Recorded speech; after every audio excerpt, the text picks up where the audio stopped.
Tunakaribishana sote mjina la Bwana Yesu Kristo. Tunasema Mungu apewe sifa Que Dieu soit loué anafanya kwa ajili yetu.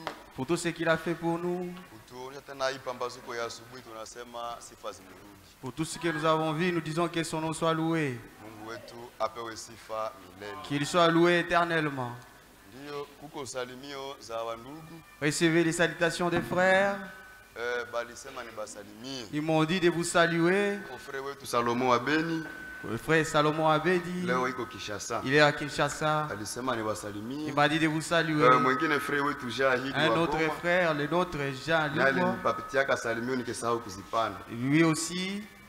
Alinipatia salimio nikisahau kuzipapatia. Et je devais vous saluer depuis longtemps, mais j'ai oublié. Mungu awabariki Que sana. Dieu vous bénisse. Basi bila kuchelewa, Et sans tarder, tutashimama kwa ushima ya neno la Mungu. nous allons nous lever pour le respect de la parole. Ndani ya kitabu yetu ya Genèse chapitre 6, Dans notre livre de Mwanzo sura sita, iko somo yenyewe tunatafuta agana nayo. c'est la parole sur laquelle nous allons nous séparer. Bwana awabariki. Que Dieu vous bénisse. Kwa maombi yenu, kupitia maombi yenu, Par vos prières kuyote mlifanya juu et yangu. tout ce que vous avez fait pour Na moi. Mungu abariki mtumishi wake Maneno Et que Dieu bénisse son serviteur na mke Maneno wake na familia et yake. sa femme et toute sa famille. Yote yenye wanafanya Tout ce juu yetu. qu'ils nous ont fait pour nous. Mungu abariki ile Que nyumba. Dieu bénisse cette maison Na Mungu abariki nyote et que Dieu vous kwa bénisse maombi yenye tous mnatuombea. pour vos prières. Amen. Amen. Zile baraka hazikufake bure. Cette grâce n'est pas en vain. Elle ne se perd pas. Mungu anasikiaka Dieu écoute na anafanya. et il agit. Mungu awabariki Que Dieu sana. vous bénisse richement. Ndio Genèse chapitre 6. Mwanzo sura. Leo tuko na agana. Aujourd'hui, nous allons nous Na séparer. sisi kama salimio zenu ndazibeba kwenda pitia. Je ne sais pas si je vais prendre aussi vos salutations partout où je vais passer. Mungu awabariki. Que Dieu vous bénisse. Genèse chapitre 6 Mwanzo sura sita, verset 5 à 8. mstari wa 5 hadi wa 8. Tasoma mjina la Yesu Kristo. Je lis au nom de Jésus-Christ. L'Éternel vit que la méchanceté des hommes était grande sur la terre Bwana akaona uovu wa watu ulikuwa mkuu hapa duniani, et que toutes les pensées de leur cœur se portent chaque jour uniquement vers le mal. na mawazo yote ya mioyo yao ilikuwa kuendea vibaya siku zote. L'Éternel se répandit d'avoir fait l'homme sur la terre Bwana akajuta kuumba mtu duniani, et il fit affliger en son na cœur. akahuzunika ndani ya moyo wake. Et l'Éternel dit, Bwana sasa akasema, j'exterminerai de la face de la terre l'homme nitamalizia mbali hapa duniani mtu que j'ai créé, niliyemuumba, depuis l'homme jusqu'au bétail, kuanzia mtu hadi wanyama aux reptiles et wanaotambaa aux oiseaux na wa ndege du ciel. na wa angani, Car je n'aimerais pas kwa maana najuta de les avoir faits. kwa kuwaumba. Mais Noé trouva grâce Lakini Noa aux yeux de l'Éternel. Amen. akapata neema machoni pa Bwana. Amina. Romains chapitre 11. Waroma sura 11.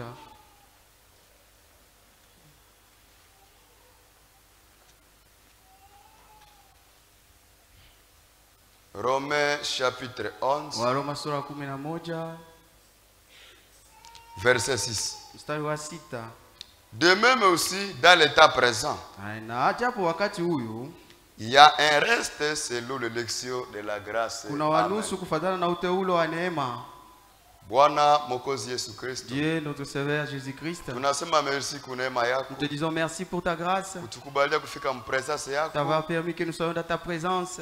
Père bien-aimé, Baba mpendwa, acha basi ufanye kazi kwa ajili yetu. agis en faveur de nous. Bariki makutano yetu, Bénis notre assemblée, bariki watumishi wako, bénis tes serviteurs, bariki korale yetu, bénis notre chorale, na ubariki sote mpresence et bénis-nous yako. tous dans ta présence. Sisi tumeitika kuacha Comme nous avons maoccupation accepté d'abandonner toutes nos occupations tukuye mpresence pour yako. que nous soyons dans ta présence. Ita yetu À Seigneur, notre temps, Seigneur, isipotee qu'elle ne se bure, perde pas, mais tupate quelque chose que nous mbele trouvions yako. quelque chose devant toi. Tusaidie katika neema yako. Aide-nous dans ta grâce. Mujina la Yesu Au nom de Kristo. Jésus-Christ. Amen. Amen. Bwana bariki mtaketi. Que Dieu vous bénisse et vous pouvez vous asseoir. Somo yetu tunaagana nayo mwi asubuhi ya leo. Notre thème sur lequel nous allons nous séparer ce matin, Tunaipatia kichwa yenye nasema nous lui donnons le nom le choix de sa volonté. kuchagua mapenzi yake, Le choix de sa volonté. kuchagua kwa mapenzi yake. Swahili ya kwetu tunasema Na notre Swahili, uchaguzi uchaguzi wa mapenzi yake. Amen. Amen. Oh, gloire à toi,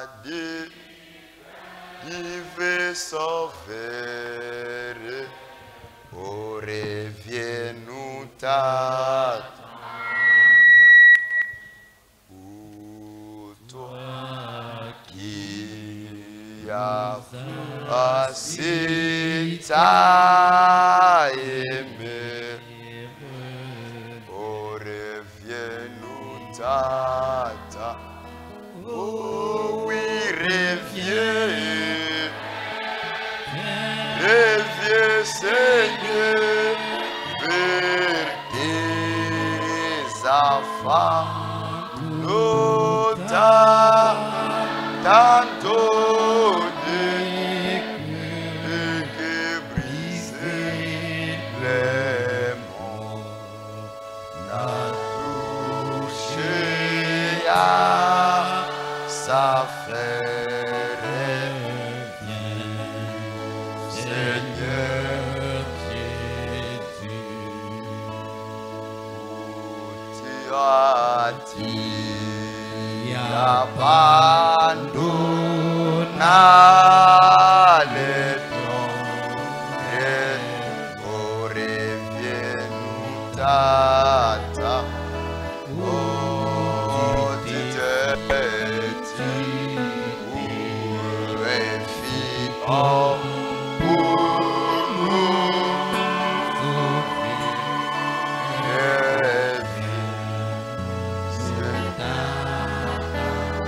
oh oui, reviens,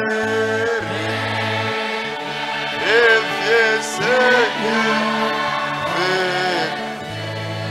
les enfants, tantôt,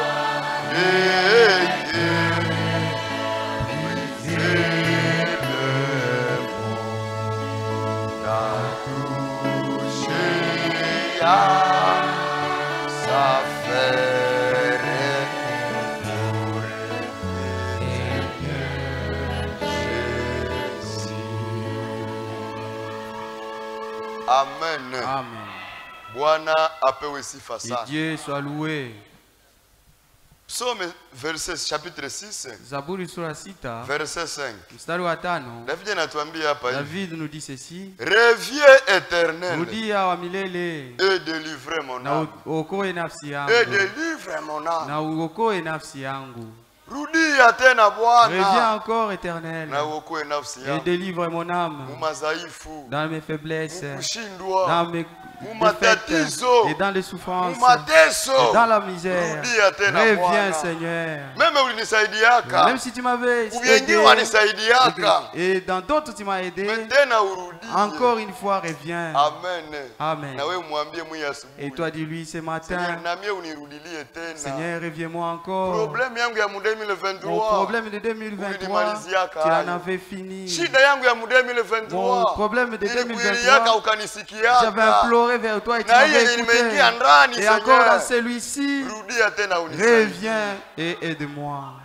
Amen. Amen. Reviens nous t'attendons Seigneur. Reviens, nous t'attendons, Seigneur. Tunakuchunga utusaidie. Nous t'attendons à ce que tu nous Tunakuchunga aides. utubadilishe. Nous voulons que tu nous changes. Tunakuchunga ubadilishe hali Nous ya t'attendons kukua que yetu. tu changes notre état. Tunakuchunga utufananishe na Nous mapenzi voulons que tu yako. nous conformes à ta parole. Reviens encore une fois. Reviens encore une Nous fois. t'attendons Seigneur. Tunakuchunga Bwana.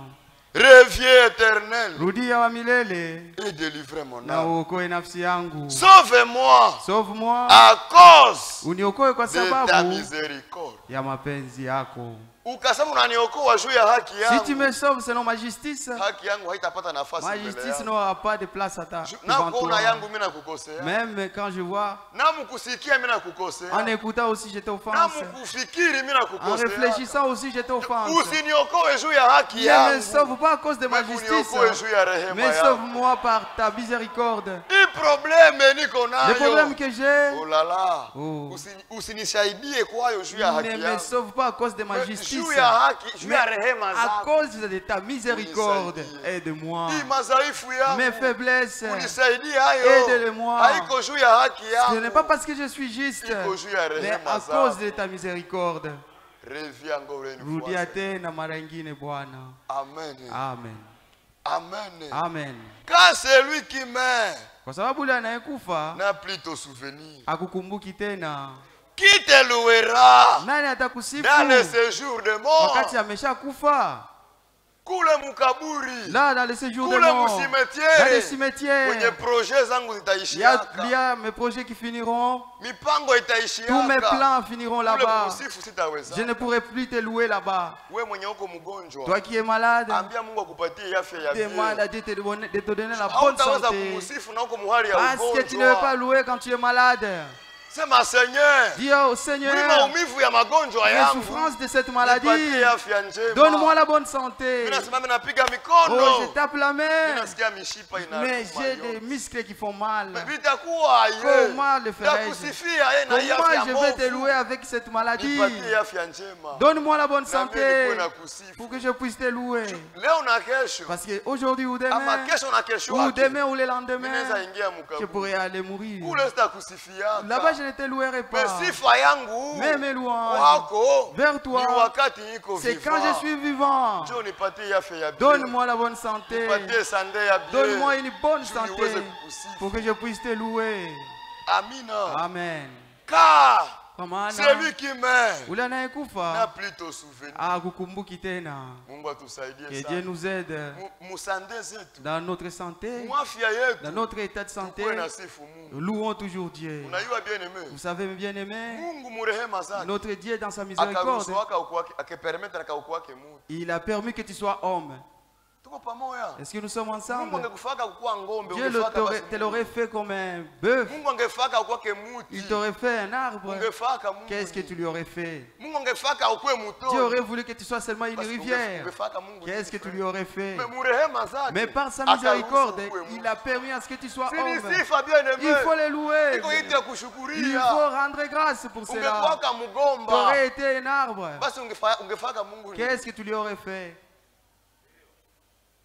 Ama ungekuwaka lishiwe. Et si tu étais une pierre, Basi ungefaka tu Mungu. lui aurais fait Si quoi? kama tuko Tu lishiwe. serais seulement une Mais pierre. murehema Mais par zake sa miséricorde, akapermettre il ukuwe a muti. permis à ce que tu sois homme. Amina. Amen. Pourquoi usimwamini? Pourquoi tu ne peux pas les Pourquoi croire? usimuogope? Pourquoi tu ne peux pas les craindre? Pourquoi usimutumikie? Pourquoi tu ne peux pas les servir? Pourquoi usimupende? Pourquoi tu ne peux pas l'aimer? Murehema zake Dans sa miséricorde, akaruhusu uzaliwe na uko Il a permis à normal. ce que tu naisses normal. Kuko wengine Il y a quelques-uns parmi nous, hawakufaka zambi.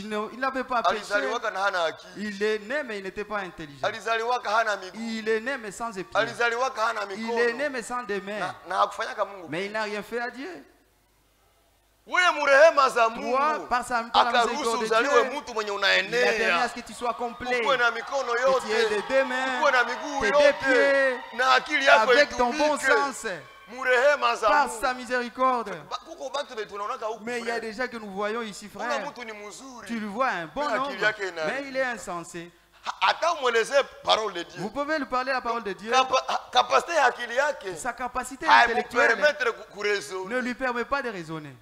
Weye murehema Mais toi, zake par sa grâce, akaitika ukwe chenye. il a permis que tu sois ce que tu es. Haukupatiaka Mungu Tu n'as rushwa. rien donné à Dieu. Haukupatiaka Mungu sadaka. Tu n'as pas donné Hapana. d'offrande à Dieu. Ni ndani ya rehema C'est zake. seulement par sa grâce. Ndio waimbaji walimba nyimbo wakasema. Et c'est pour ça que les psalmistes ont chanté. Waimbaji walimba wakasema. Ils ont chanté disant, Dieu dans sa grâce. Mungu mwerema Mungu ma place. neema yake alikufa kwa nafasi yangu. Amina. Amen. Munema yake. Dans sa grâce, Mungu akakufa. il mourut Kuna nafasi yako. à ma place.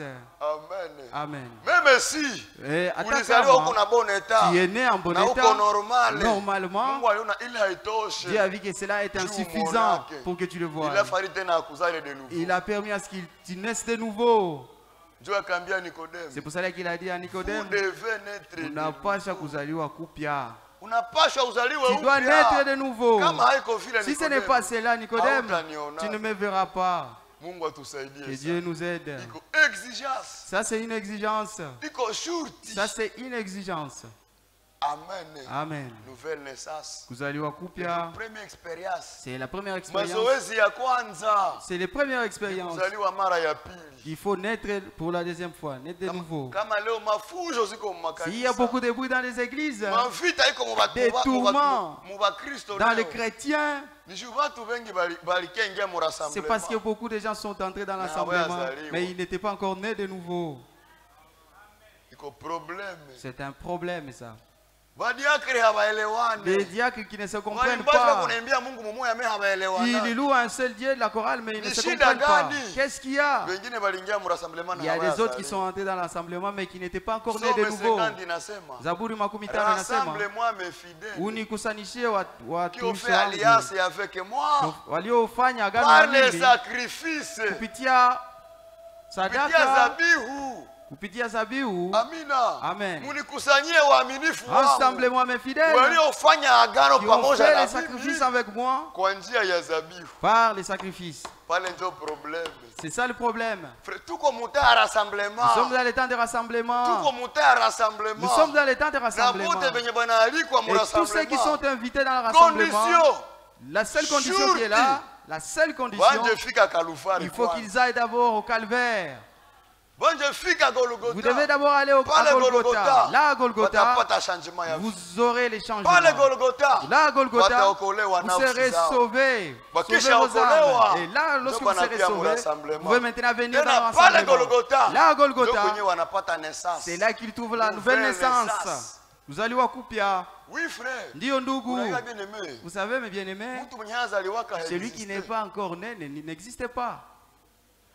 C'est vrai. Celui qui n'est pas né n'existe pas. Hey, si quelqu'un n'est pas encore né, tu vas le chercher. Quelqu'un qui n'est pas encore né, aujourd'hui, oh, il faut que je le cherche. Au moins qu'il soit insensé. C'est lui qui n'est pas encore né. Il n'existe pas. Amina. Amen. Et celui qui n'est pas encore arrivé au calvaire, il ne s'est pas encore rencontré avec les sacrifices devant le royaume, et dans le royaume il n'existe pas. Ça c'est la vérité. Et c'est pourquoi la parole de Dieu, sans effet, n'a pas d'effet sur lui. Dans sa vie, pourquoi? Dans le royaume, il n'y est pas. Pourquoi? Quand Dieu parle, il parle avec le cœur des gens, il parle avec la vie des gens. Toi, tu ne comprends rien. Parce que tu n'es pas encore né. Tu n'existes pas. Tu n'es pas là. Mais ceux qui sont déjà nés, ils comprennent, ils disent oui. Ça, c'est la volonté de Dieu. Même si je n'ai pas encore réussi, même si je suis encore faible, Dieu fais-moi réussir. C'est ce que tu as dit. C'est celle qui devait être ma vie. Ce que tu viens de dire, c'est celle qui devait être mon habitude. Ça c'est la vérité. Un enfant de Dieu, quand il écoute la parole de Dieu, ça le juge. Et il regrette. Il dit, pourquoi j'ai échoué? Seigneur, aide-moi. Donne-moi la force. Seigneur, aide-moi. J'ai honte devant toi. Mais je n'y arriverai pas seul sans ton secours. Amen. Amen. Les Paul d'anciens, il plairait aussi comme toi. Il dit que moi je voulais faire ce qui est bien, mais le mal est toujours devant moi. Amina. Amen. Mais ce frère, il m'a déjà escroqué mon argent. Mais la haine est toujours devant moi. Je vais aimer cette sœur qui a déjà détruit ma réputation dans la ville.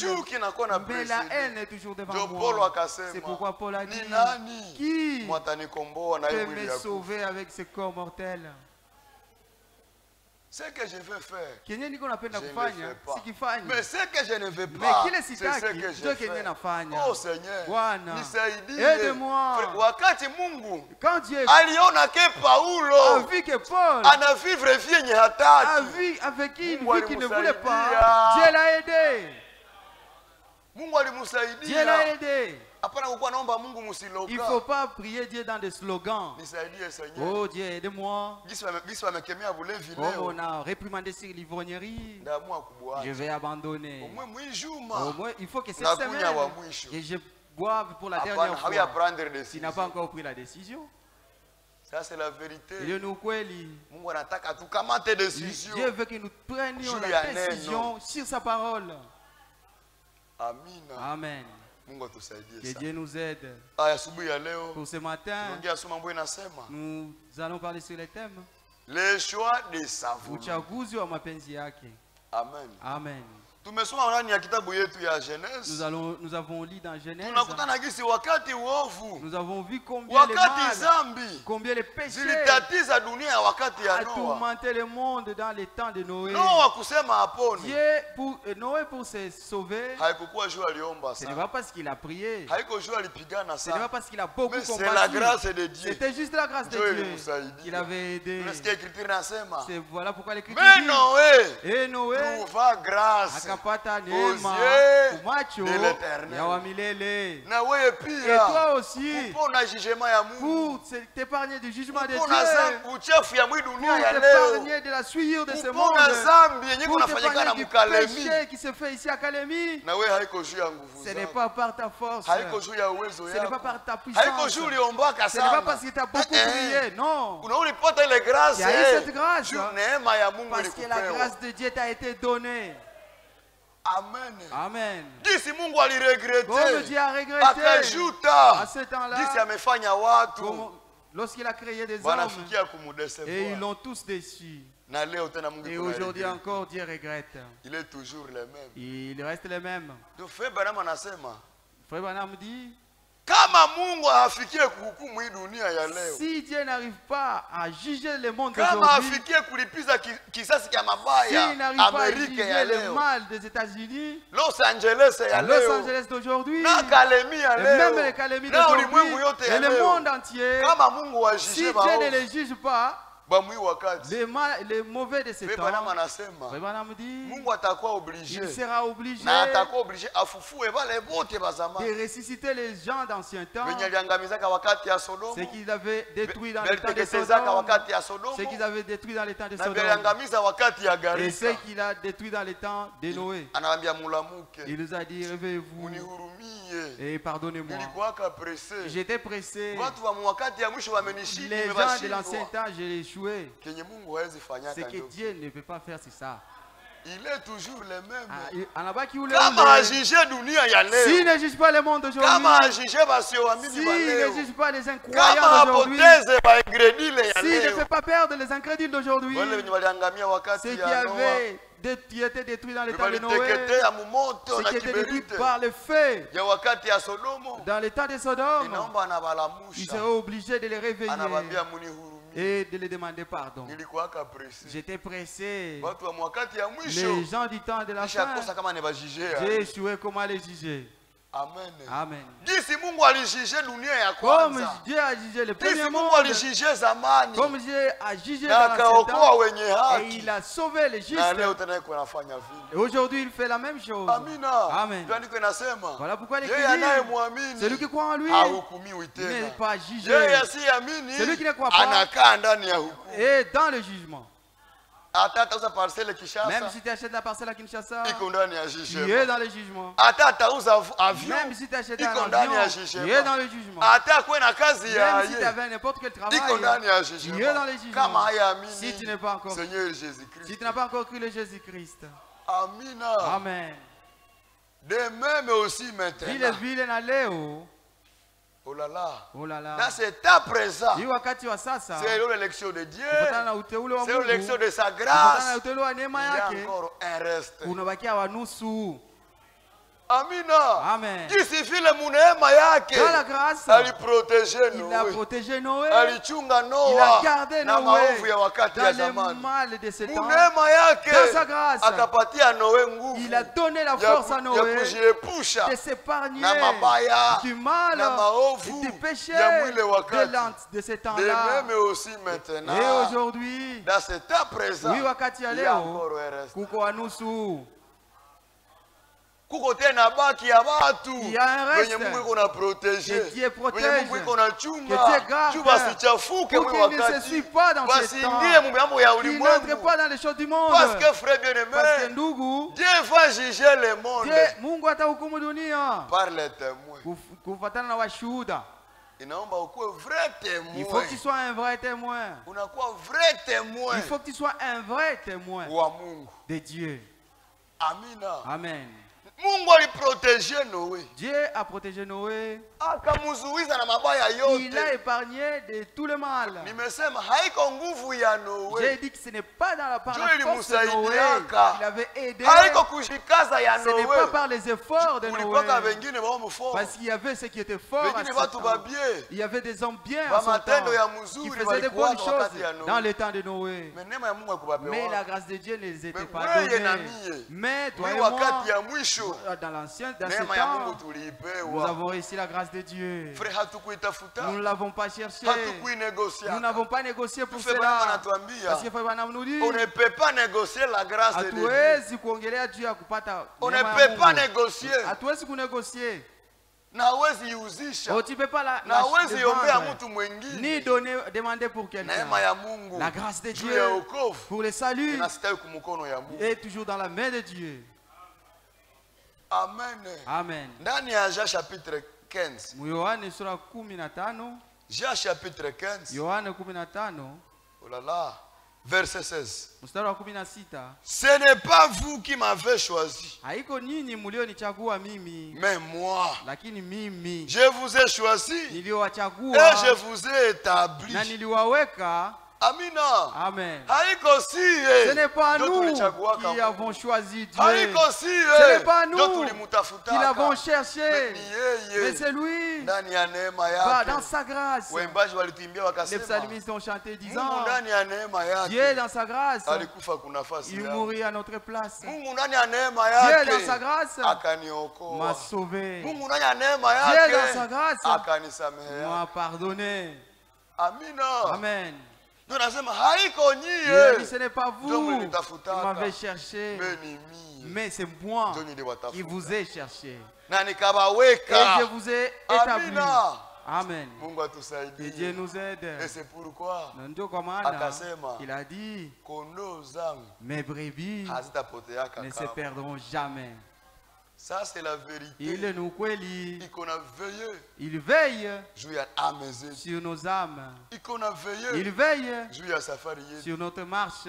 Unaiwa bien aimé. Tu sais, mon bien-aimé, Wakati mwanaume si un homme alishaka hangaika, a déjà été troublé, iko atafuta mwanamke wa kuoa. il cherche une femme à épouser, Anafika kwa huyu mwanamke, il va sur une femme, anamwambia sikutaki. la fille dit je ne t'aime pas. Kwa mwingine À une autre, sikutaki. je ne t'aime pas. Kwa mwingine À une autre aussi, sikutaki. je ne t'aime pas. Wanafika mu 11. Il arrive jusqu'à 11 filles. Bako On anamkataa. lui dit non. Anajichunguzaka. Et il se vérifie. Anajiulizaka Il se mingi. demande beaucoup Niko aye. comment je suis. Niko aye. Qu'est-ce que je suis? Batu yapate bako Des anikatala. filles me refusent. Akafikia kupata mwenye anamuitika. Mais il a trouvé celle qui l'a accepté. Anamkamataka na Il valeur. apprend avec tout le valeur. Bengine balinikatalaka. Et il dit, les autres m'ont refusé, mais elle m'a accepté. Inaomba na mie. Moi aussi, Mimi namprendre la considération. je dois la prendre avec toute Na considération. si vile frère. Et nous aussi, mon Seigneur frère, alikitafuta mwanamke wa le kuoa. Seigneur est venu chercher une Bengine épouse. bakamukata. Les autres l'ont renié. Bengine bakamurejeta. Les autres l'ont Mais rejeté. wewe na mie Mais kuna toi et neema moi, yake. par sa grâce, Tukamuitika. nous l'avons accepté. Ndio maana si Voilà pourquoi nous aussi, il nous guide. Iko natupigania. Il combat pour Iko nous. natusaidia. Il nous aide. Na iko natushindania. Et il Juu veut ya pour nini? nous. Pourquoi? Wengine walimukatala. Parce que les autres l'ont Mais si renié. tukaji- Mais tuka- nous, tukaitika. nous l'avons accepté. Wengine walimurejete. Les autres l'ont rejeté. Wakamutukana. Ils l'ont injurié. Wakamwita mkubwa ya On mademo. l'appelait le Belzéboul. Ah! Mais siye na wewe. Mais toi et moi, Tukasema hii neema nous avons dit que tukaipoteza. si nous perdions cette Na grâce, hatuna bahati. nous n'avons pas les chances. la Tukaamua chance. kumwamini. Nous avons Et cru c'est en lui. pourquoi Voilà iko pourquoi natuongoza il nous mjia. conduit dans Et notre c'est marche. pourquoi Voilà iko pourquoi natushindania majaribu. il combat pour nous Et sur c'est toutes les épreuves. pourquoi C'est iko pourquoi natuwezesha il nous fait vaincre. katika yenye Sur tunashindwa, tout ce que nous échouons, anatusaidia il nous aide. katika matatizo, Sur des iko tourments, natusaidia. il nous aide. Juu ya nini? Pourquoi? Siye tulimuitika. Parce que nous l'avons avons accepté. Nous avons accepté de le croire. Amen. Amen. Et Dieu nous aide. Et qu'il nous vienne. Ce n'est pas vous qui m'avez choisi. Même moi. Je vous ai choisi. Même moi. Je vous ai choisi. Et je vous ai établi afin que vous alliez et que vous portiez du fruit. Amen. Nous ne sommes pas stériles dans cette marche. Nous avons des fruits à produire que Dieu nous a donnés. Dans Galates 5:22, les fruits de l'esprit. Amen. Il faut que cela soit vu sur nos arbres. L'amour, la patience, la retenue. Amen. Tous ces fruits-là, Dieu doit les voir sur nous. Et je vous ai mis pour que vous produisiez cela. Amen. Amen. Dieu te recommandera ces fruits. Donne-moi les fruits. Donne-moi les fruits. Qu'est-ce que tu lui donneras? Que Dieu nous aide. Chez nous, nous chantons un cantique qui dit: si je comment me tiendrais-je devant Dieu si je n'ai rien à lui donner? Je n'ai aucun fruit. Serais-je à mesure de mettre devant lui? Amen. Mais lui qui nous a appelés, si comme tu as compris que Dieu t'a fait grâce, cette grâce qu'il a fait pour toi, qu'elle ne soit pas vaine pour toi, il faut que tu y œuvres et que Dieu voie comment sa grâce, il ne l'a pas mis en vain. Amen. Et Dieu nous vienne en aide et qu'il nous fasse réussir. Les gens peuvent aller par-ci par-là. Ils peuvent aller par-ci par-là. Mais ce que Dieu a sauvé dans ces temps, Dieu les épargne. Il les garde. Vous savez, frère, lorsque l'enlèvement sera fait, il y aura de grandes déceptions que les gens rateront l'enlèvement. Le jour que l'enlèvement sera fait, lui se prépare pour aller dans l'assemblée. Il est en train de repasser son pantalon. Il prépare les habits. Il prépare son style. Alors que l'enlèvement est déjà fait. Lui, il veut aller à l'assemblée alors que l'enlèvement est déjà fait. Mais il y aura aussi d'autres. Peut-être c'est un prédicateur. Il prépare la prédication sur laquelle il va prêcher. Alors qu'il y a déjà l'enlèvement. Ce sera terrible. Parce que prêcher, c'est là. Nous nous sommes aussi sauvés par Golgotha. Nous sommes sauvés par la grâce de Golgotha. Chanter, prêcher, ce sont des dons qui sont loin du salut. Amen. Prêcher ne nous sauve pas. Mais nous prêchons parce que nous sommes sauvés. C'est pourquoi il est demandé au prédicateur aussi d'avoir le ministère dans le salut. Le ministère dans le salut. Le prédicateur doit avoir aussi le salut. Il doit être un bon prédicateur. C'est un bon chanteur. Vous avez eu l'appel de chanter pour Dieu. Dans le salut, vous serez un bon chanteur. Un pasteur que Dieu a mis sur l'église, dans le salut, en lui, c'est un bon pasteur. Le diacre qui fait le diaconat et qui a déjà reçu le salut, c'est un bon diacre. Amen. C'est terrible, frère.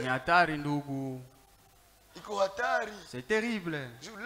Parce qu'aujourd'hui, frère, il y a des gens qui portent la peau, qui imitent la vie chrétienne. Mais en eux, il n'y a rien. Il y a quelqu'un qui a des connaissances. Il y a beaucoup d'explications.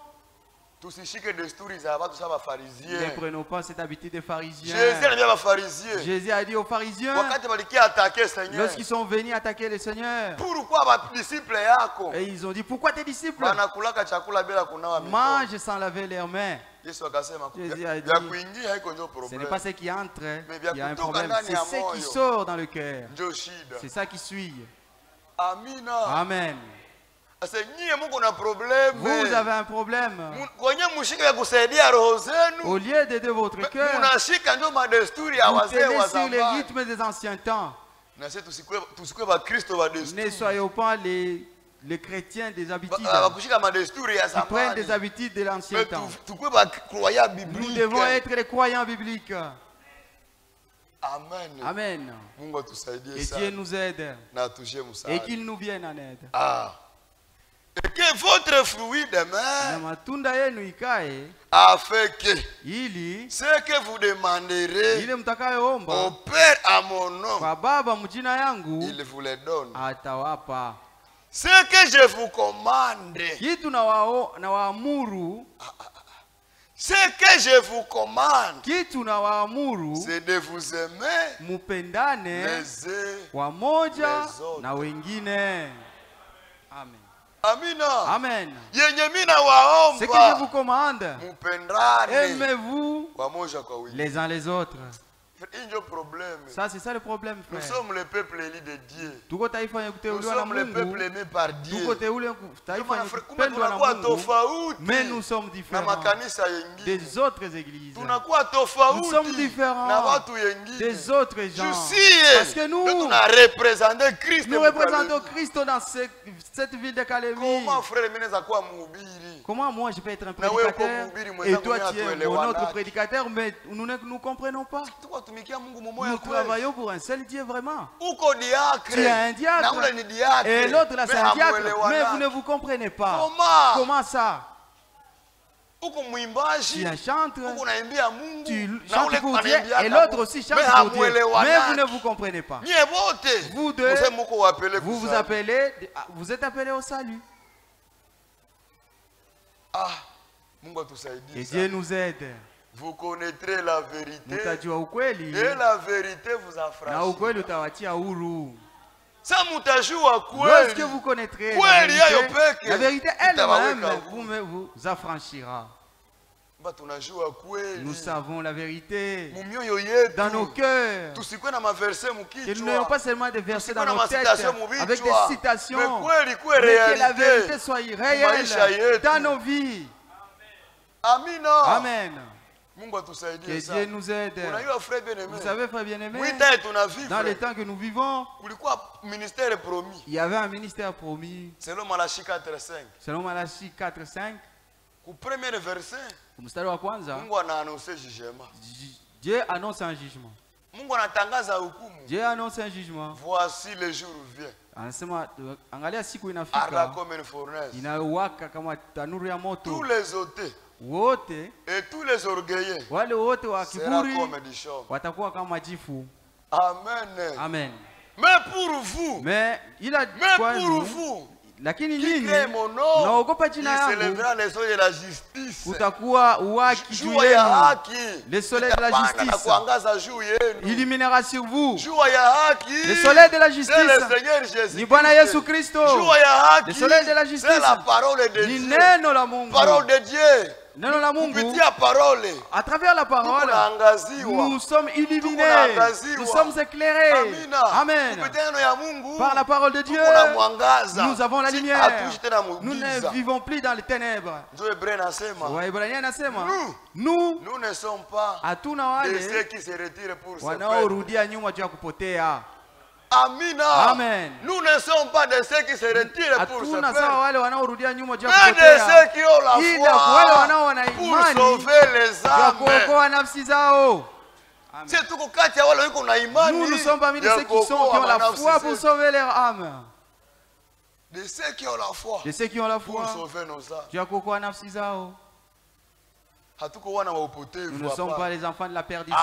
Non. Mais nous sommes les enfants qui ont la puissance. Les enfants adoptés. Les enfants adoptés. Que Dieu nous aide. Et que Dieu nous vienne en aide. Qu'il nous enseigne ses voies. Que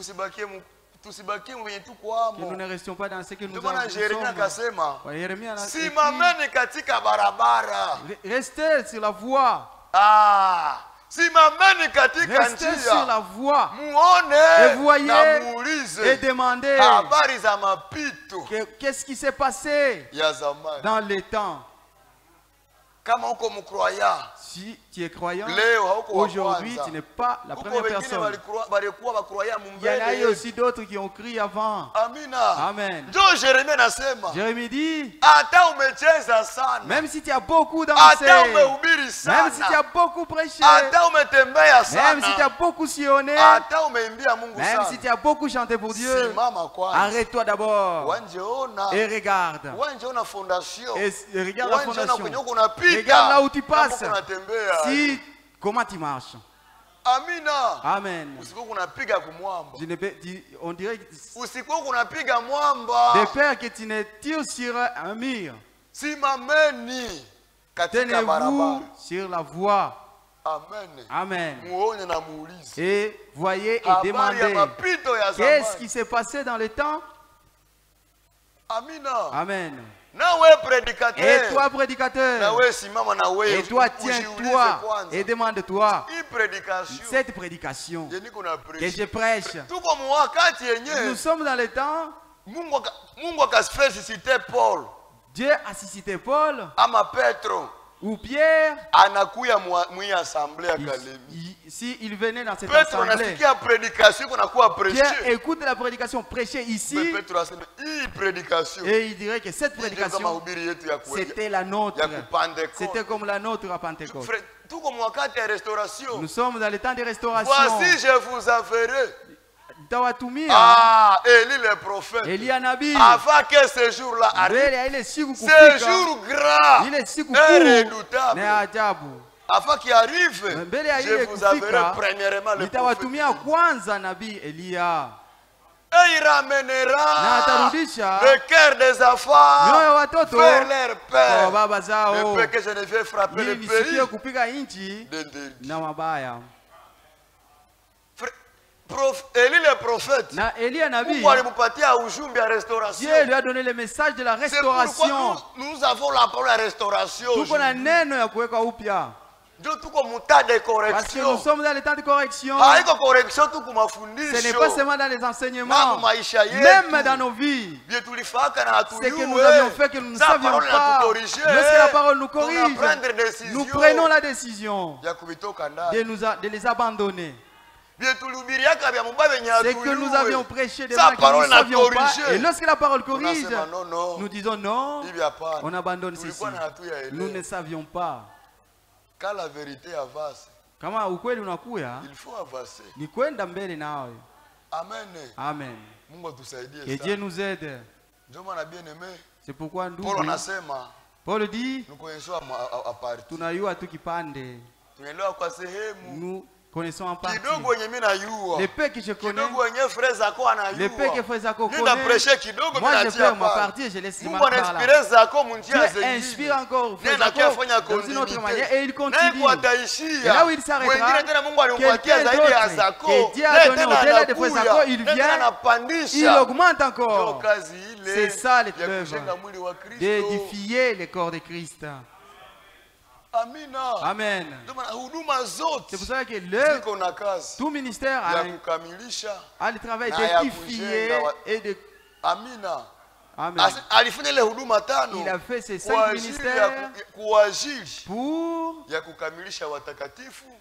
édifier les saints. Et pour que le corps de Christ soit édifié. Ce n'est pas pour détruire le corps de Christ. Le ministère n'est pas pour détruire le corps de Christ, mais pour édifier. Amen. Amen. Vous savez, les écrits disent, nous sommes édifiés tous, et même à Kiwanja, même à Goma, et même à Congolo, même à Kinshasa, et à Moba, nous sommes édifiés sur un seul fondement. Pas des fondements, mais un seul fondement. Les fondements des disciples. Nous sommes sur un fondement des disciples et les prophètes. Il n'y a qu'un seul fondement. Mais il y a plein de disciples et beaucoup de prophètes. Mais il n'y a qu'un seul fondement. Et Paul a dit, nous devons vérifier. Amen. Amen. Nous devons regarder à la fondation. Est-ce que j'ai construit selon le modèle de la fondation? Est-ce que je prêche selon les fondements? Est-ce que je crois selon les fondements? Même à Carmel, Élie a arrangé la chair et a dit à Dieu, j'ai fait tout selon ta parole. Amen. Descends, fais descendre le feu et que les gens sachent que c'est toi qui ramène leur cœur. C'est lui qui ramène nos cœurs. C'est lui qui ramène nos cœurs. Ce n'est pas le frère Branham. C'est Dieu. C'est Dieu. Qui ramène nos cœurs à la vérité. Branham dort déjà. Mais l'esprit d'Élie œuvre encore jusqu'à aujourd'hui. C'est la vérité. Cet esprit de lui travaille avec Ephésiens 4, verset 11. Que Dieu nous aide et qu'il nous vienne en aide. Amen. Amen. Je vous ai appelé et je vous ai élu et je vous ai mis. Vous savez, les choix se fait là où il y a beaucoup de choses. On appelle celui-ci, l'autre reste. On appelle l'autre, l'autre reste aussi. Amen. Pourquoi faire Branham dit le fête et les trompettes. La fête des trompettes. La fête des trompettes. Il dit, le jour que j'étais sauvé, moi, Branham, l'autre jour, il y a des gens qui mouraient sans le salut. Il y a des gens qui étaient perdus sans Christ. Le jour que Dieu m'a appelé, il y avait ceux qui étaient perdus. C'est la vérité. Et j'avais dit, nous qui vivons, nous vivons seulement par la grâce de Dieu. Le jour que tu es né, ce jour-là, il y en avait aussi des bébés qui mouraient le même jour. Il y avait aussi des papas et des jeunes filles. Chez vous, on faisait la fête de ta naissance. Il y avait des gens qui dansaient, on tambourinait même. Mais il y avait aussi d'autres qui allaient enterrer les leurs. Les leurs. Toi, tu viens de la terre, l'autre quitte la terre. C'est la grâce de Dieu. Comme tu es encore vivant, c'est par la grâce. Il y a ceux qui sont morts. Ils n'ont rien fait à Dieu. C'était leur temps qui était terminé. Amen. Que Dieu nous aide et qu'il nous enseigne sa grâce et qu'elle ne meurt en vain. Que nous ne recevions pas sa grâce en vain. Amen. Et sa grâce trouve l'œuvre sur laquelle il va te faire dans notre vie. Sommes-nous ensemble, mes enfants de Dieu? Et Dieu nous aide. Je suis encore là. Ce que je vous commande, c'est de vous aimer les uns les autres. Aimez-vous les uns les autres. Galates 6, verset 10. Paul dit, si tu as une partie, si tu as le moyen de faire le bien, fais-le à tout le monde. Mais beaucoup plus à ceux qui sont dans la maison de la foi. Vous savez bien aimé, l'écriture, cette écriture-là doit être une réalité dans nos vies. L'enfant de ta tante qui vient de Kinshasa, qui est tourmenté, pas même des dettes, pour faire plaisir à son cœur. Mais l'enfant de Dieu, quand tu venais chez toi venant de Moba, tu ne t'inquiètes même pas. Il faut que nous comprenions que le frère avec qui tu es là, la sœur avec laquelle tu es, c'est une sœur éternelle. C'est ton frère éternel. Même la mort, ou le moyen attaque qu'il faut. Après, parce qu'au bout là, nous allons encore continuer de vivre. Mais l'enfant de ta tante et de ton oncle, à la tombe, la fraternité s'arrête. J'avais un frère qui est mort. Mais moi si je meurs, frère tel nous a déjà précédés, c'est ça. Mais celui de ta tante, comme il n'a rien eu de ce qui pouvait lui donner la vie, au cimetière là, c'est une séparation qui se manifeste. Mais nous, même si tu nous précèdes, notre fraternité ne s'arrêtera pas.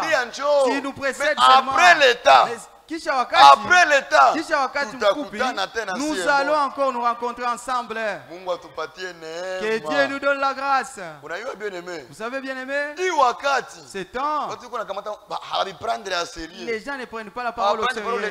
Ils ne prennent pas la parole de Dieu au sérieux. Mais l'enlèvement, c'est une réalité. Le salut est une réalité. Comme c'est peut-être une réalité, être sauvé aussi c'est une réalité. Mais après l'enlèvement, mais après l'enlèvement, les gens seront étonnés. Nous serons des prophètes malheureux. Il y aura quelques-uns qui n'ont pas vécu la préparation, qui ont négligé leur préparation. Il y aura des prophètes malheureux après l'enlèvement. Parce qu'ils seront tous les ministères. Après l'enlèvement, il y aura ceci. Après, il y aura ceci. Mais quand tu commenceras à parler aux gens, c'est là. Mais comme ils sont déjà partis, attendez, il va y arriver ceci. Et les gens voient cela. Mais on dirait que toi aussi tu es un prophète. Parce que tu étais, on t'a prêché, on t'a enseigné comment cela sera. Après cet événement, vous verrez encore que c'est ça. Et les gens le voient. Pourquoi?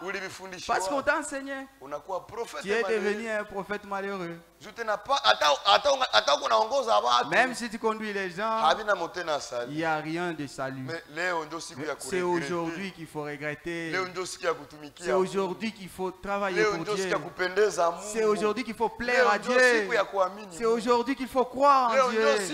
C'est aujourd'hui qu'il faut prendre des décisions, de sortir dans les choses où vous vous trouvez qui ne plaisent pas à Dieu.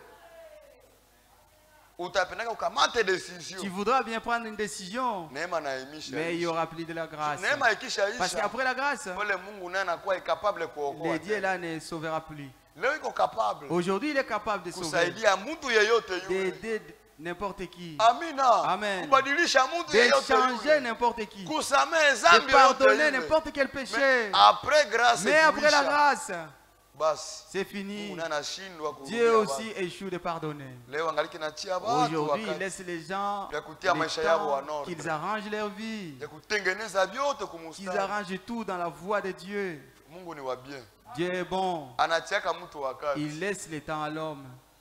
Tu veux faire des mal, tu fais ta mauvaise vie, tu marches comme ceci, comme cela. Dieu ne te tue pas. Il te laisse encore le temps. Il te laisse le temps.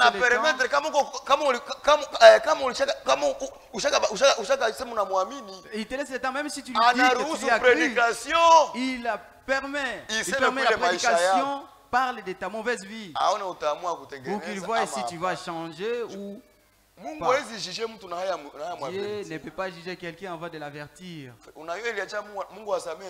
Ce qui a fait à ce que Dieu ne puisse pas pardonner Caïn, c'est parce que Caïn n'a pas accepté ses fautes. Est-ce que nous sommes ensemble? Dieu a vu pourquoi c'est Caïn. Le sang d'Abel crie. Mais Caïn est à l'aise. Il est comme s'il n'a rien fait. Dieu a dit, Caïn n'a pas encore compris ce qui vient de paraître devant nous. Il a tué son frère Abel et il l'a jeté dans le feuilles. Il n'y a plus de traces. Mais damu ya Abel a monté devant le trône du Seigneur, qui commençait à crier, pleurer au nom de Caïn. Et Dieu a dit à Caïn, et Caïn ne se perdait pas dans l'ignorance. Il faut que je descende pour lui dire qu'il y a un dégât au trône qu'il a déjà fait. Dieu est descendu. Il est descendu juste pour Caïn.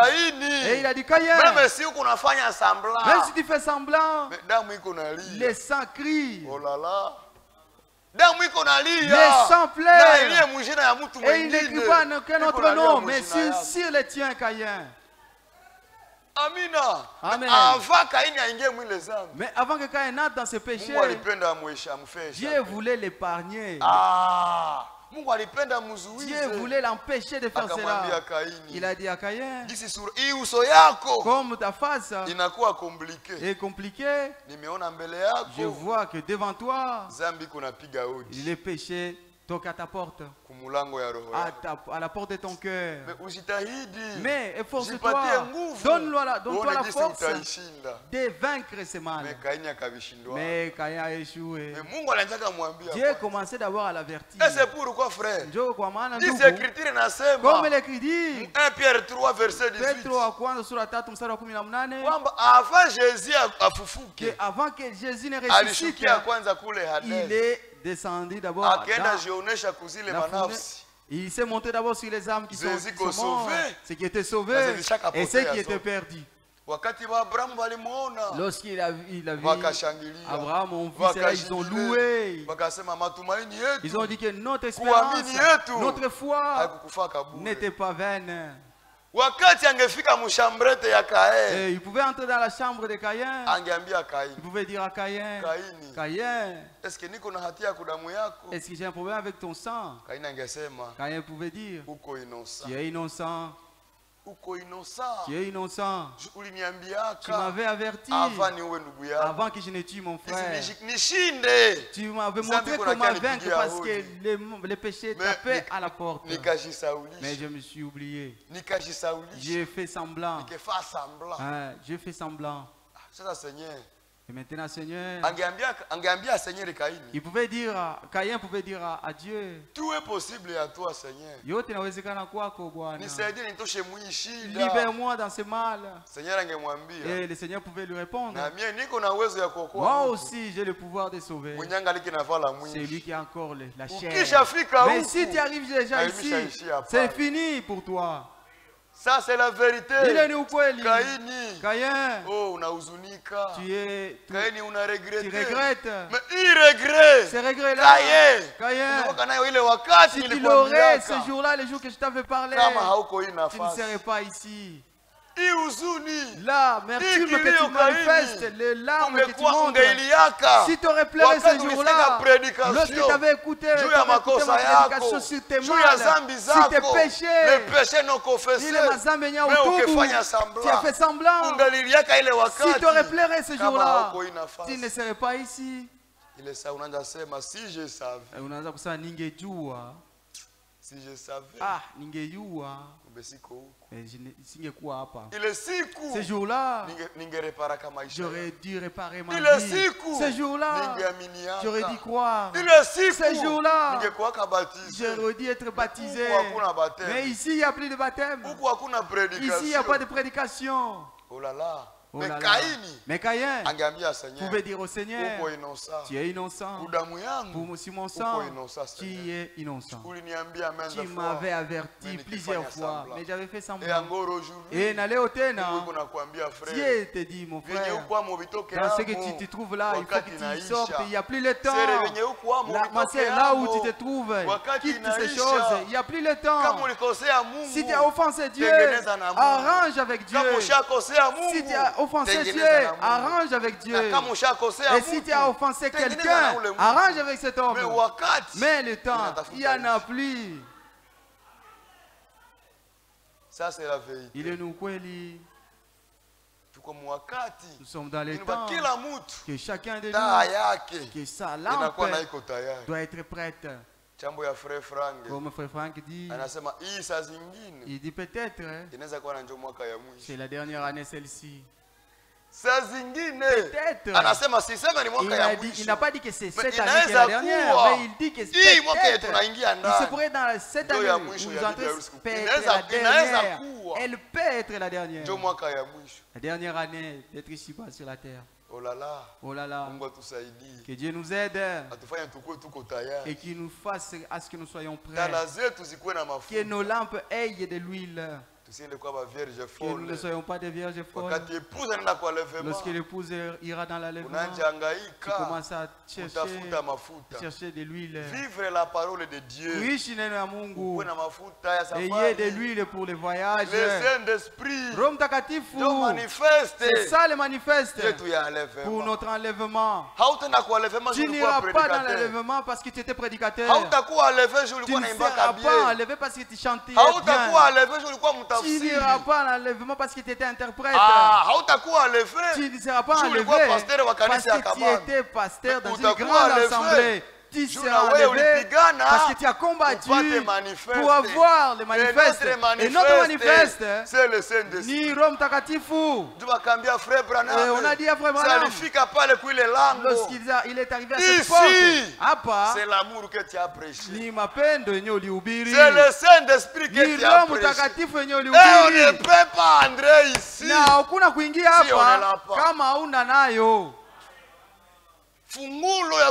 La clé pour entrer dans cette porte, ni Rome Takatifu. Les conditions d'avoir le Saint-Esprit. Ni kuwa na Roho Mtakatifu. Les conditions d'avoir le Saint-Esprit. Juu ya kupata Roho Mtakatifu c'est de vivre la parole. Ni kuishi neno. De le mettre à pratique. Kuitenda. Ce n'est pas de prêcher. Haina kuhubiri hapana. Haina kusikia tu. Lakini kuhubiri, kusikia na kuitenda. Manifeste.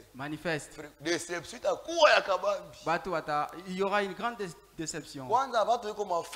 Les gens qui sont dans des fausses doctrines, ce sont ces gens-là qui regretteront.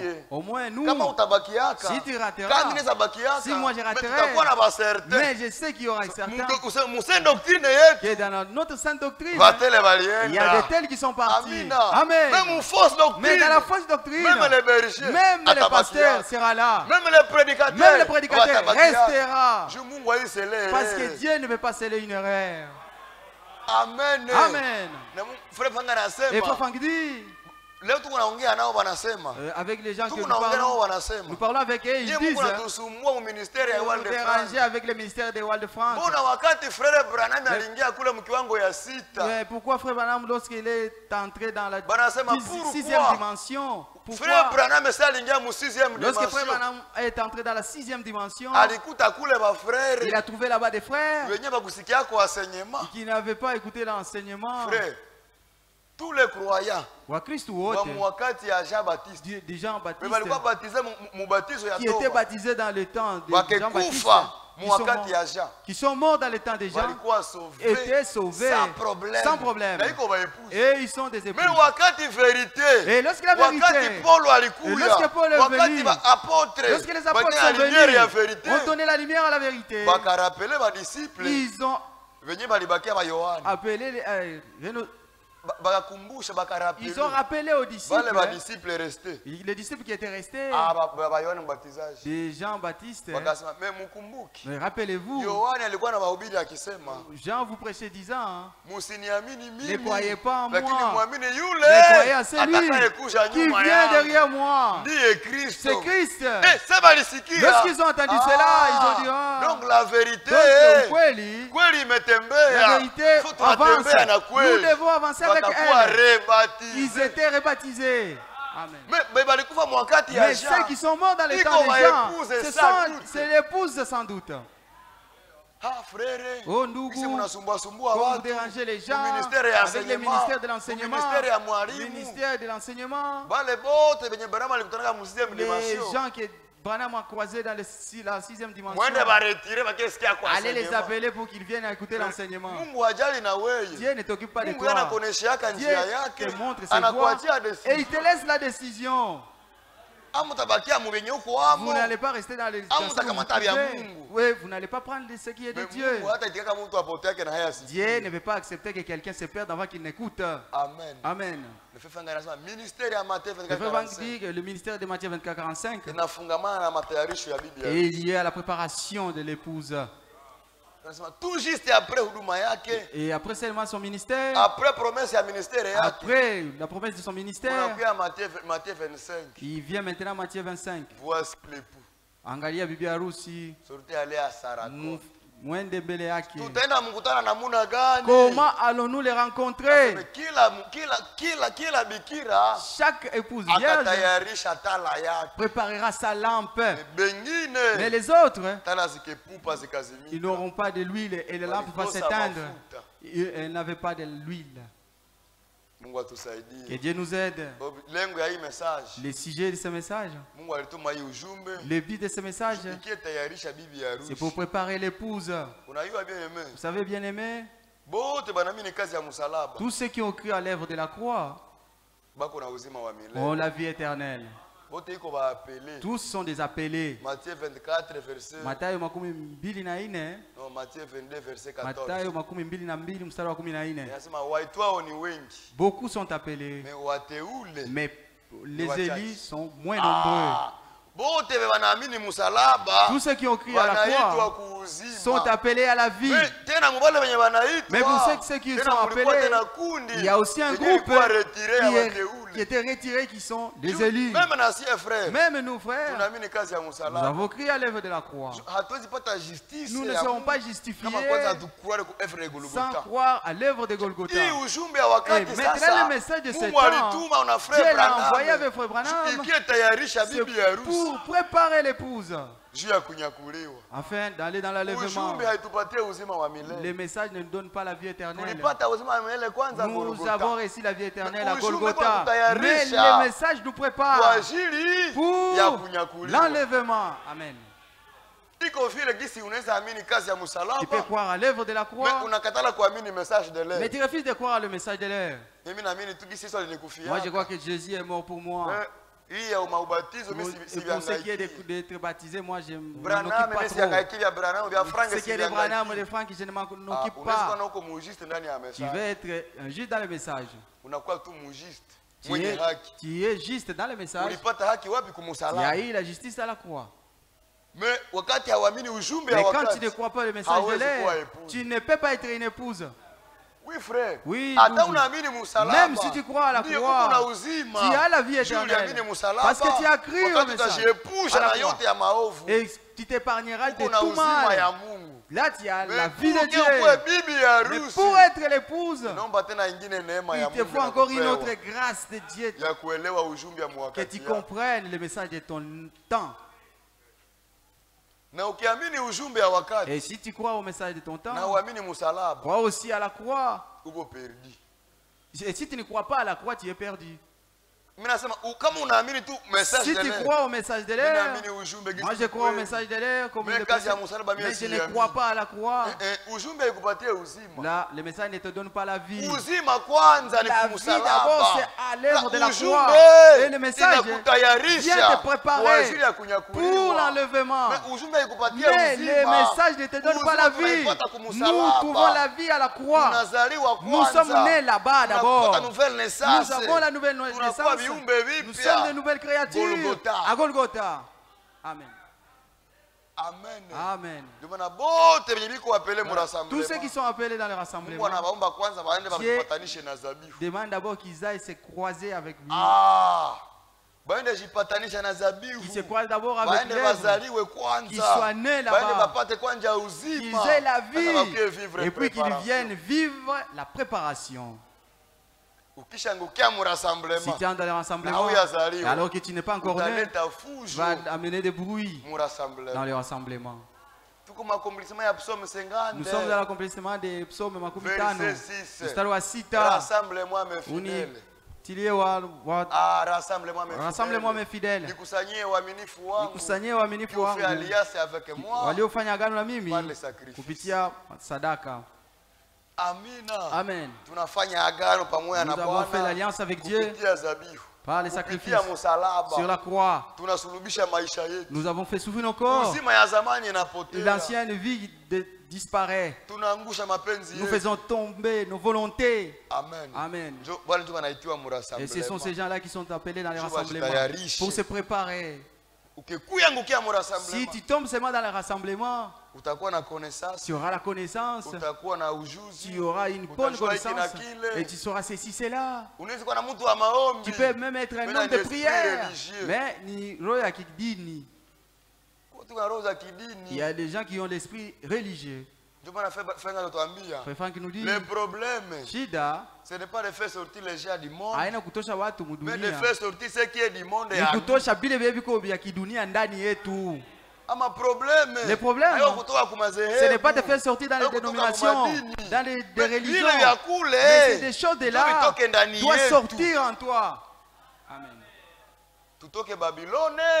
Nous quittions Babylone et nous enlevons la robe de Babylone. Ce qui est de Babylone doit disparaître. Que Dieu nous aide. Matthieu chapitre 7. Matthieu sura 7. Matthieu chapitre 7. Matthieu sura 7.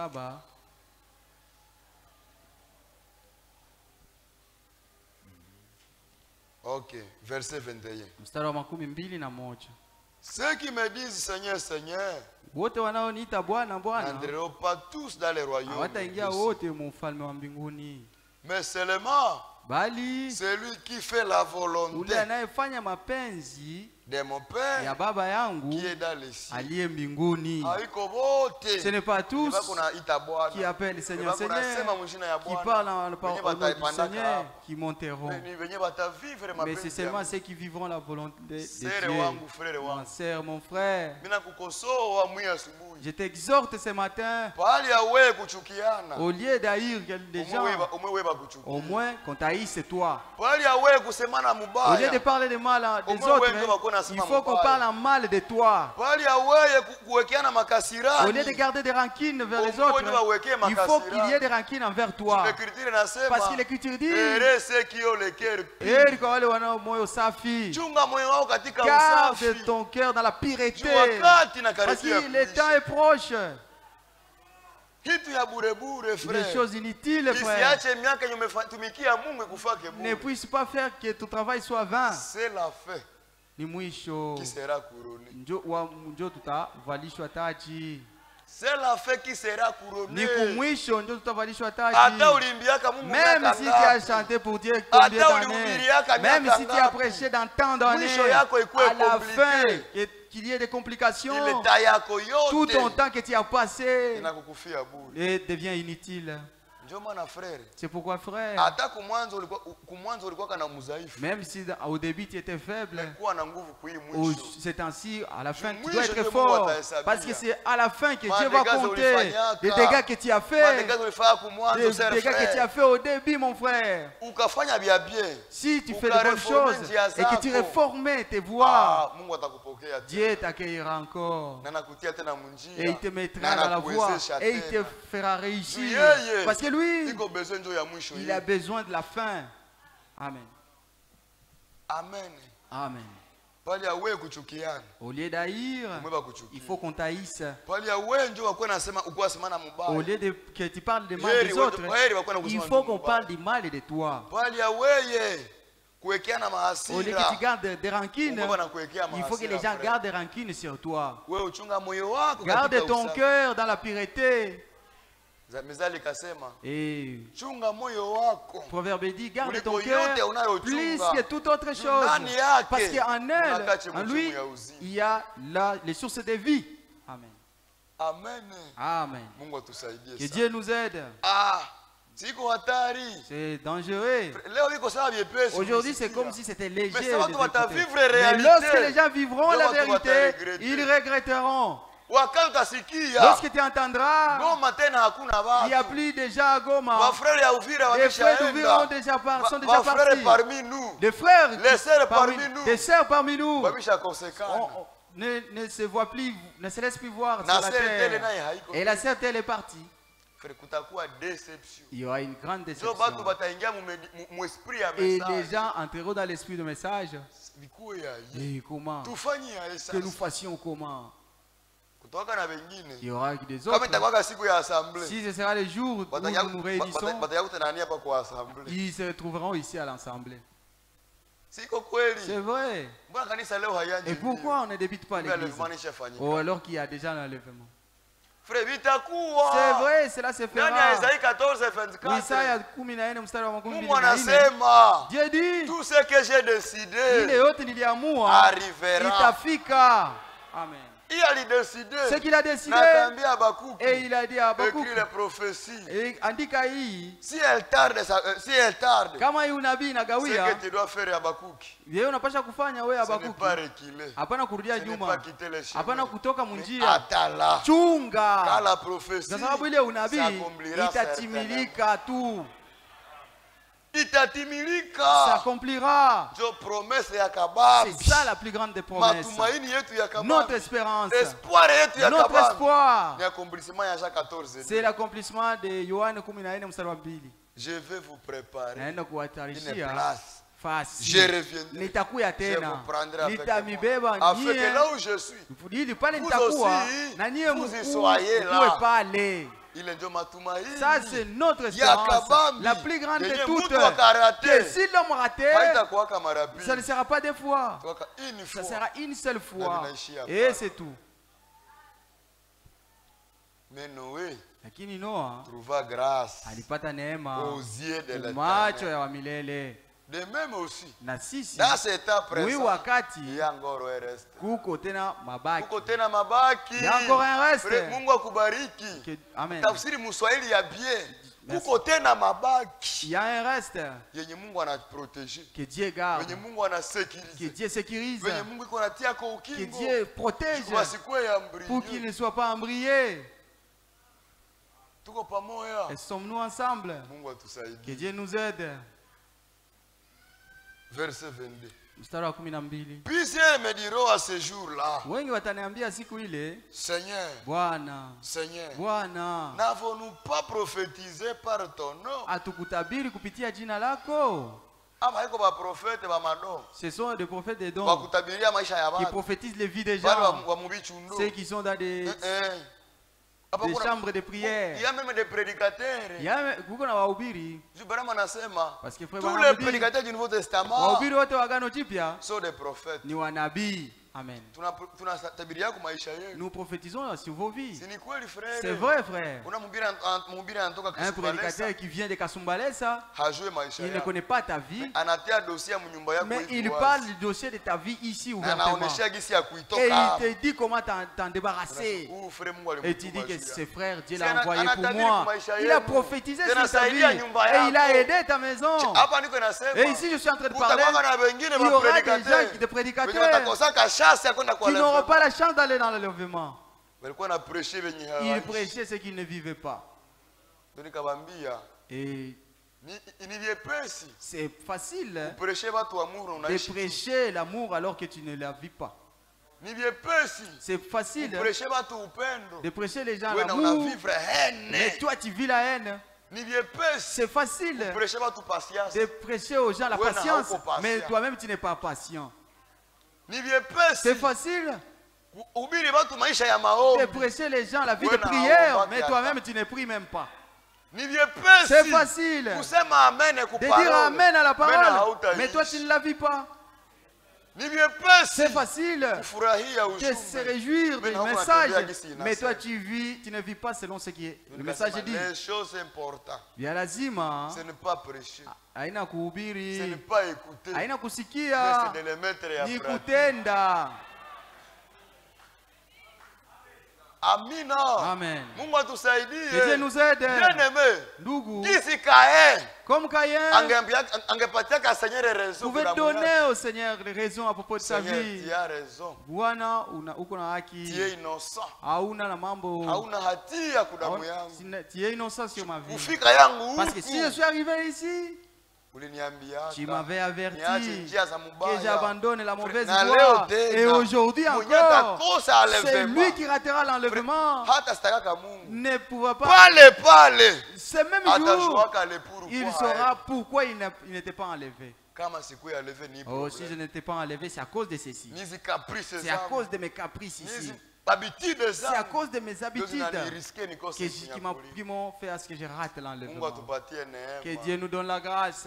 Amen. Amen. De Moïse akasema. Et Moïse a dit, si réellement Seigneur, ikiwa Bwana kweli j'ai trouvé grâce nimepata neema mbele ya macho yako, fais-moi connaître tes unifundishe manjia yako, fais-moi connaître tes voies, unioneshe manjia yako. Dis aussi à Dieu ce matin, toi aussi, tu m'as déjà sauvé. Amina. Amen. Tu m'as déjà sauvé. Tu m'as déjà pardonné. Et je suis témoin de mon salut. Mais j'ai encore des faiblesses qui me tourmentent. Amen.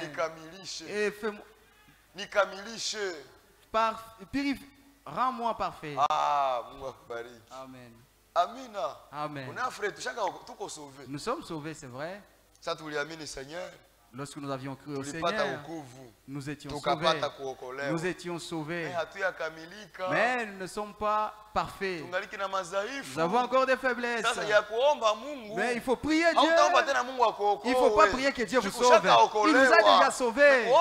Mais toi, demande à Dieu de te conduire dans la perfection. Amen. Amen. Que Dieu nous aide. Oh là là. Oh là là. Ah, n'avons-nous pas chassé des démons par ton nom? Et n'avons-nous pas fait beaucoup de miracles par ton nom? C'est dangereux. C'est qui la réponse? Écoutez maintenant la réponse. Alors je le dirai ouvertement. Je ne ne vous ai jamais connu. Retirez-vous de moi. Vous qui commettez l'iniquité. N'avons-nous pas chassé des démons par ton nom? Alors chasser des démons, miracle, le miracle ce n'est pas le salut. Non. Comme Mulindo à Goma qui fait des miracles. C'est vrai. C'est étonnant. Les faux prophètes aujourd'hui font ressusciter les gens. Ils prient des sida qui disparaissent. Mais le problème, c'est le salut. Il faut que tu manques de dons. C'est possible que tu manques, mais que tu aies le salut. Amen. Ça c'est la vérité. Mukarama. Dans les dons, il n'y a pas de salut. C'est loin du salut. Il faut d'abord être sauvé. Vaut mieux que tu rates, mais tu es le salut. Et j'ai dit, il faut même les ministres. Il faut aussi les ministres. Ils aient des ministères dans le salut. Les diacres doivent être des diacres dans le salut. Et même les administrateurs doivent travailler pour Dieu en ayant le salut. Mais dans le salut, vous aurez la crainte de Dieu. Dans le salut, c'est Dieu qui sera votre enseignant. Ce qui n'est pas sa volonté, vous ne le ferez pas à cause de l'autre, mais vous le ferez parce que Dieu vous l'a demandé de le faire. Il ne faut pas respecter l'homme plus que la parole. Oui, frère. Oui, frère. Nous respectons les anciens dans la vérité. Pas au-delà de la vérité. Mais dans la vérité, nous respectons les anciens. Dans la vérité, nous respectons les serviteurs de Dieu. Dans la vérité, nous nous respectons entre nous. Pas au-delà de la vérité. La parole est incroyable. Nous devions nous respecter dans le message. Nous nous sommes respectés au-delà de la vérité. On a beaucoup respecté l'homme au-delà de la vérité. C'est un esprit religieux. Que Dieu nous aide et qu'il nous vienne en aide. Lisons dans Tito. Tite chapitre 3. Tito sura 3. Que Dieu nous aide et qu'il nous vienne en aide. Tite chapitre 3. Sura ya 3 ya Tito. Troisième verset. Mstari wa 3.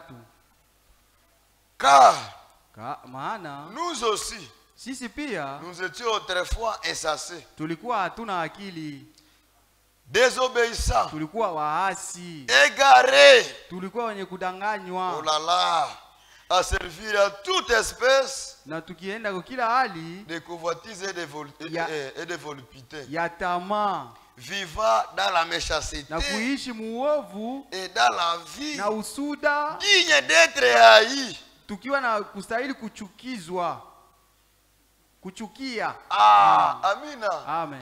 Kusema kuchukia mtu autrefois, oui. Wakati Mungu alikuwa yatuokoa. Lorsque Dieu ne nous avait pas encore pris. Kuchukia mtu haikuwa kazi yangu. Haïr quelqu'un c'était facile pour nous. Kufanya chuki na mtu ya aina nne. Haïr quelqu'un pendant toute une année. Sasa leo ba croyants ya leo. Et aujourd'hui les croyants d'aujourd'hui. Sainte Seine. Ils ont fait ça comme un statut. Mtu anafanya 6 mois na na dossier. Quelqu'un garde un dossier pendant 6 mois. Mais avant la Sainte Seine, quand il écoute la prédication qui devient terrible, maintenant il décide, il faut maintenant que j'arrange ma vie. Non, non,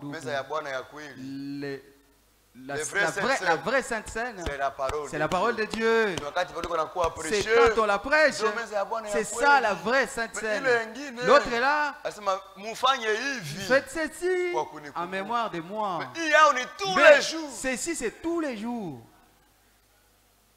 Cela, ce n'est qu'un symbole où nous nous rappelons de la façon dont il nous a sauvés. Mais c'est là qui fait peur aux gens, puisqu'il la prédication de la parole. Vous voyez comment vous êtes devenus religieux. Un enfant de Dieu, il écoute la parole qui le conseille. Même s'il n'a pas la force, il demande l'intervention à Dieu. Amen. Pas au pasteur, pas à un prédicateur. Il demande l'intervention à Dieu. Amen. Je termine et je vais. Supportez-moi seulement dans quelques minutes. Nous terminons ici. Il y a une écriture presque la dernière. Verset 3, 4.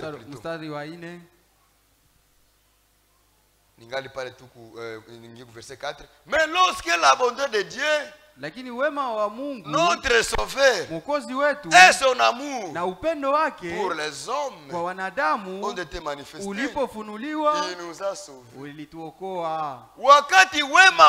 L'amour de Dieu, la bonté de Dieu, Parce que l'Écriture mais lorsque la bonté de Dieu,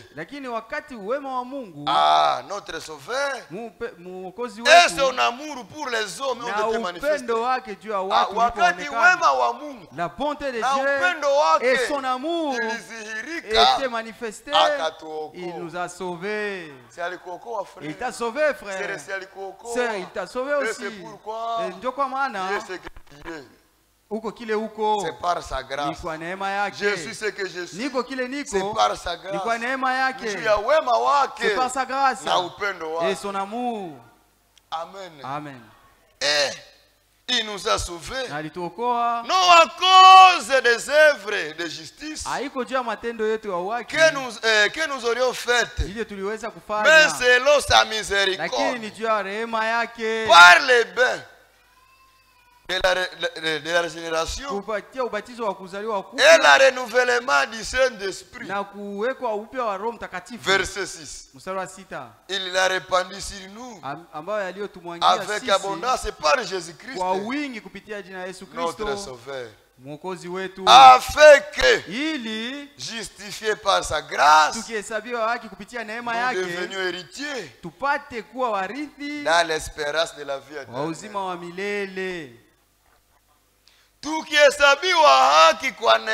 sommes justifiés par sa grâce.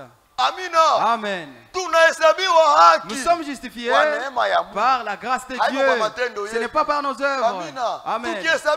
Nous sommes justifiés seulement par sa grâce. Selon l'élection de sa grâce. Dans ce temps présent, il y a encore il protège, qu'il aide et qu'il fasse qu'ils le font réussir. Pour qu'il marche dans sa volonté. Amen. Amen. Que Dieu nous aide. Frère, Dieu t'aide. Lorsque tu te donnes et que tu l'aimes, Dieu ne veut pas t'aider si tu ne l'aimes pas. Lettre circulaire à mars 2013. Page 2. Frère Franck nous dit, depuis le commencement, Dieu a doté l'homme du libre arbitre, à sorte que chacun peut décider d'être pour ou contre lui. Asetangia zamani, Dieu a donné le libre arbitre. Et aussi ce matin, Dieu te donne uhuru wa kuchagua. Si tu vas décider de le croire, qu'il te donne le salut. Si tu accepteras qu'il pardonne tes péchés, si tu le croiras, Amen, qu'il pardonne tout ce que tu as fait et qu'il te fasse entrer dans le royaume des cieux. Deutéronome nous dit, il met devant chacun de nous la vie de la paix et le chemin. Il te laisse les deux chemins à toi de choisir. Et ce matin, nous allons incliner nos têtes. Je vous prie de vous lever, chers frères et sœurs.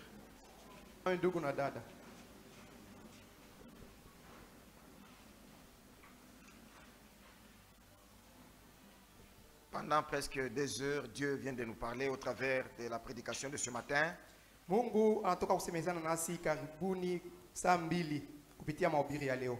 Et au cours de cette prédication, il nous interpelle à mieux nous décider face à sa parole. Écoutez, c'est bien. Mais pratiquer ce que vous venez d'écouter, c'est mieux. Parce que la vie que nous menons ici-bas, un jour, elle prendra fin. De l'autre côté, chacun aura à rendre compte de ce qu'il a mené comme mode de vie ici sur terre. Et nous devons nous réaliser que notre destinée éternelle est tributaire de la vie que nous menons aujourd'hui. Comment vis-tu, mon frère? Comment vis-tu, ma soeur? Est-ce que tu honores Dieu au travers de sa parole? Le choix que tu opères dans ta vie quotidienne est-il conforme à la volonté de Dieu? Si cela n'est pas le cas,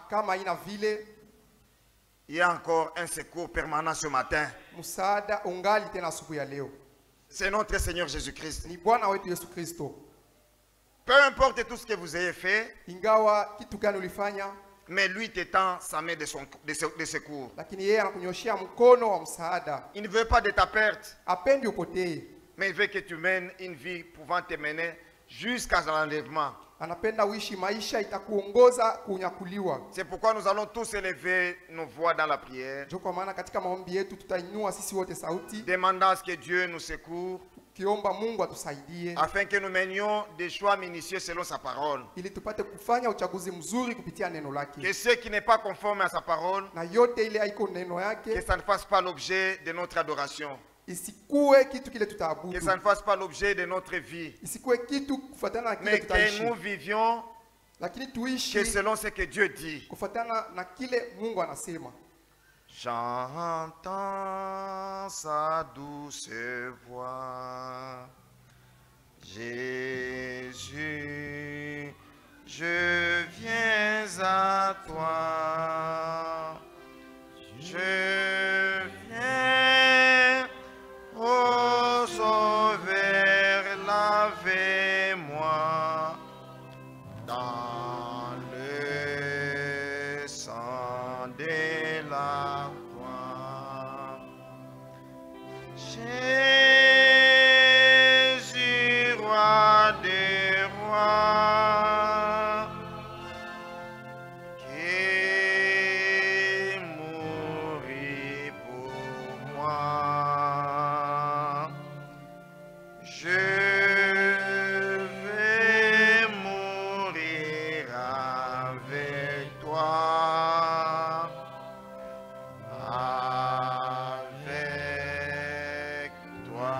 sur la croix. Prions tous ensemble. Mungu wetu tunakushukuru. Notre Dieu, nous te rendons grâce Kwa hii neno atupatie asubuhi. pour la parole précieuse que tu nous as donnée ce Na matin. hii neno kunatupatia Et cette parole que tu nous as donnée juu ya kutukaramusha. pour nous avertir. Tutembee selon mapenzi Que yako. nous marchions selon ta volonté. Tutii maneno Que yako. nous puissions être obéissants à ta Juu volonté. utupatie Roho Mtakatifu. Afin que tu nous donnes le Saint-Esprit. Juu tuwe tayari. Afin que nous soyons prêts. Juu unayua muda hakuna tena. Tu sais qu'il n'y a plus de temps. Mungu wetu, Notre Dieu, maneno yako ni ya kweli.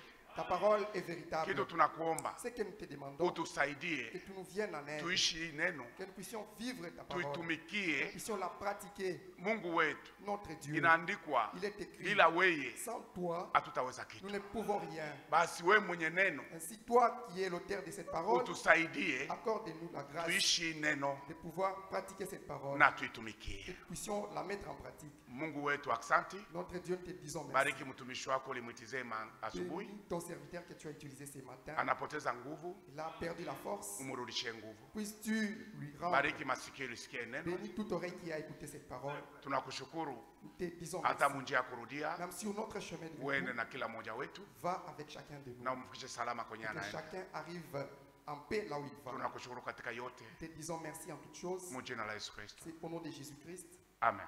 Amen.